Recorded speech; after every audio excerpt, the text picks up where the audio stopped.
புத்தகம் வெளியிடுறத வந்து ஒரு வியாபாரமா வச்சிருக்கான்.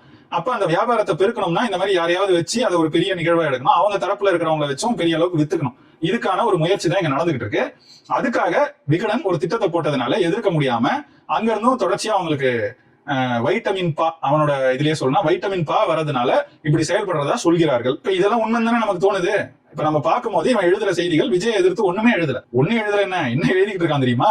இன்ஸ்டாகிராம்ல ஒரு பதிவுங்க விகடன் தரப்புல என்னன்னா, நாங்க அஜித் ரசிகர்கள் ஆனா விஜய் தொண்டர்கள் அப்படின்னு அஜித் ரசிகர்கள் விஜயோட மாநாட்டுல கலந்துகிட்டத பதிவு பண்ணி ஒரு இன்ஸ்டா ரீல் போட்டிருக்கு இந்த கேவலங்கெட்ட ஊடகமான விகடன். ஏன் உனக்கு எதுக்கு இந்த நிலை? நீ தான் நடுநிலை ஊடகமாச்சே, நீ எதுக்கு போய் இதெல்லாம் பதிவு செஞ்சுக்கிட்டு இருக்க? இந்த கேள்வி எல்லாம் வருமா? ஏன்னா விஜய ப்ரமோட் பண்ணோம், விஜய் வந்து வெல்ல போகிறார், பெரிய அளவுக்கு அவருக்கு ஒரு மாசு இருக்கு, பெரிய அளவுக்கு மக்கள்கிட்ட ஈர்ப்பு இருக்கு, அஜித் ரசிகர்கள் கூட இன்னைக்கு விஜயோட தொண்டர்களா மாறி இருக்கிறாங்கன்ற ஒரு கருத்துருவாக்கத்தை செய்ய வேண்டிய கடமை வாங்கின வைட்டமின் பாவுக்காக விகடனுக்கு இருக்கிறது. அதுக்காக தான் இப்படி நாக்க தொங்க போட்டுட்டு பின்னாடியே போறது போல இந்த விகடன் விஜய் பின்னாடி போய்கிட்டு இருக்கான் அப்படிங்கறதான் நம்ம பார்த்து தெரிஞ்சுக்கிறது, நம்ம கேள்விப்படுறது.